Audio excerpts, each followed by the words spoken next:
As Governor J.B. Pritzker prepares to testify about the state's migrant sanctuary policies, you've got some Republicans at the State House talking about the taxpayer cost, and Democrats in the U.S. Congress saying that President Donald Trump's deportation efforts are causing things to be less safe. It is Illinois in Focus Daily. I'm Greg Bishop, still watching what's unfolding in Los Angeles, where you've got the National Guard being sent, a doubling of the president's allotment he gave earlier, and that all in the face of California Governor Gavin Newsom, who announced that he's going to sue the Trump administration for essentially, as Newsom puts it, hijacking the National Guard. But Trump pushing back.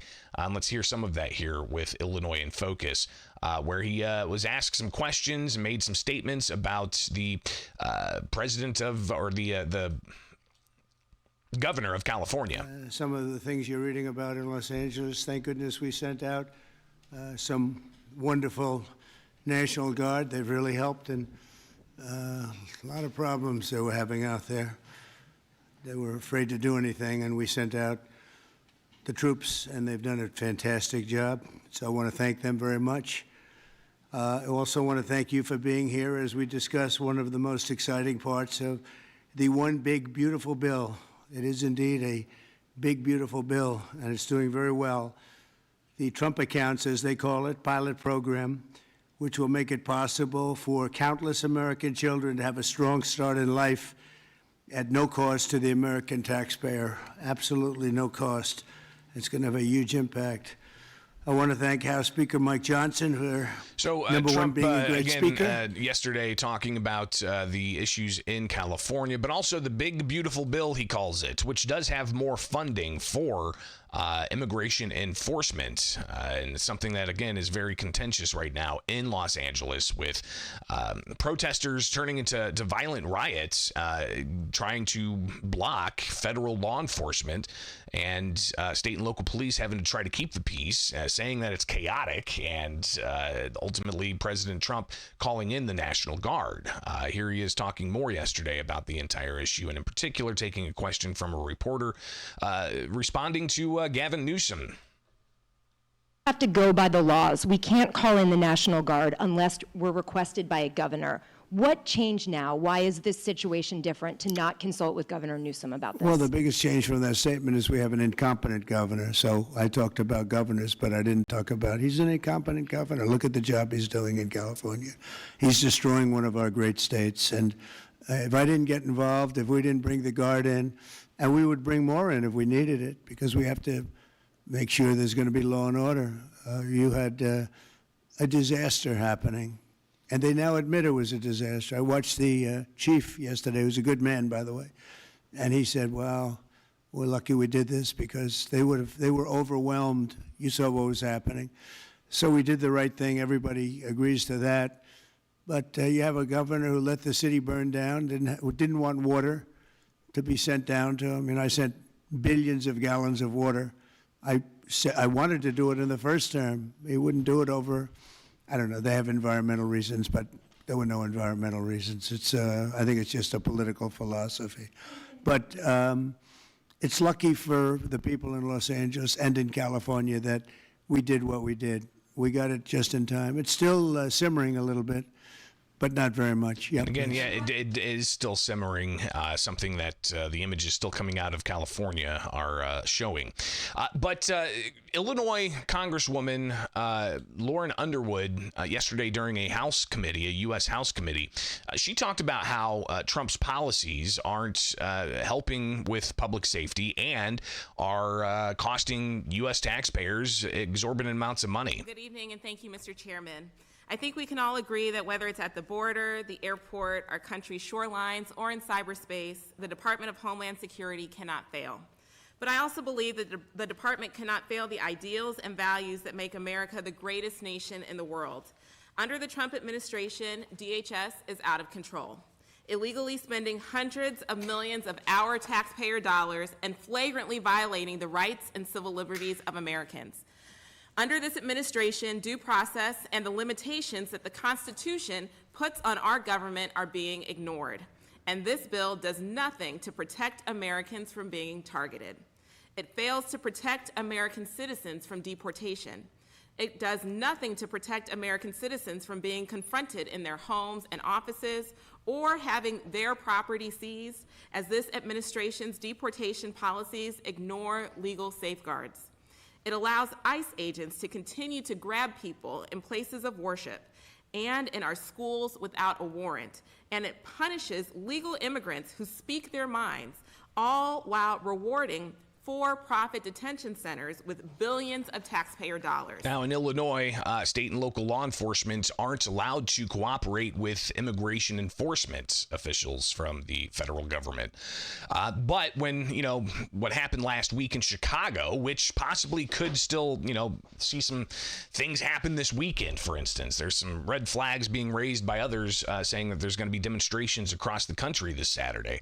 So what we saw last week in Chicago, where there were some confrontations between Chicago police and protesters around immigration enforcement efforts from the federal government, police weren't helping with the ICE enforcement, but they were helping keep the peace with protesters getting a little bit more aggressive in Chicago. Now, it didn't rise to the level of the National Guard being called in by President Donald Trump, as we saw in Los Angeles over the weekend and continuing.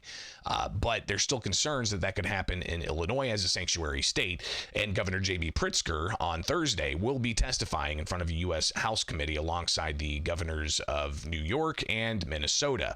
But here in Illinois, again, as a sanctuary state where we can't allow for law enforcement by law to cooperate with federal immigration officials, we also aren't in Illinois allowed to use sheriff's jails for immigration detention beds, and that's something that some county sheriffs said is not safe for them to not be able to keep those non-citizens in beds that ICE is going out and detaining. Instead, now ICE has to wait for somebody to be released from jail, for instance, and then they're on the street trying to apprehend them instead of apprehending them behind, safe bars at a county jail, for instance. So Lauren Underwood, U.S. Congresswoman, critical of the bill that includes a bunch of border enforcement efforts. But again, in Illinois, as a sanctuary state, there's been substantial taxpayer cost for all of this, including the health benefits for immigrant adults program that's going to go by July 1st when the new budget year starts. But it's been in place for several years and has cost taxpayers. During a Republican town hall, a virtual town hall last night with State Representative Regan Deering, State Senator Sally Turner, and State Representative Bill Howder, Howder talked about the overall taxpayer costs from Illinois' migrant sanctuary policies. And we all know that we're a sanctuary state, and Chicago's a sanctuary city, and so they created a program of healthcare benefits for immigrant adults and seniors, and both of them went way over budget, but especially the healthcare benefits for immigrant adults went way over budget by 300, 400 times budget estimates. We're looking at billions of money spent on illegal immigrant healthcare, in addition to the boarding and housing and cell phones and schooling and all the things that we spent. But just alone, the healthcare benefits. So they agreed with us, and the governor agreed with us, that it's a disastrous boondoggle. And so they cut it out of the budget, and they never admitted that it was, but that's why they did it.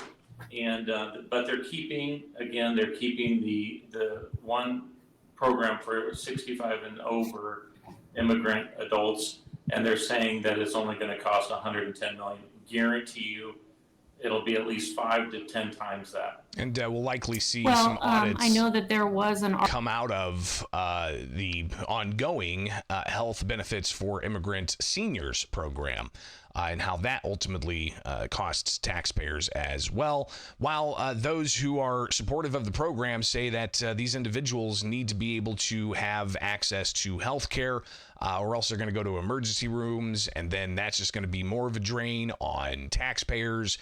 So some interesting debate that's likely going to be be continuing with that because apparently the Trump administration is trying to limit the amount of federal tax dollars going to states for non-citizen health care that is not emergency care. On the ground reporting, we'll be keeping an eye on it with the Center Square. Be sure to like, subscribe, hit that notification bell. Wake up with us each and every weekday morning as we break down things that are happening in the land of Lincoln so you can get on with your day. I'm Greg Bishop. Thanks for hanging out each and every weekday morning. Get the podcast. Just search Illinois in Focus, and don't forget to get the newsletter in your inbox with thecentersquare.com.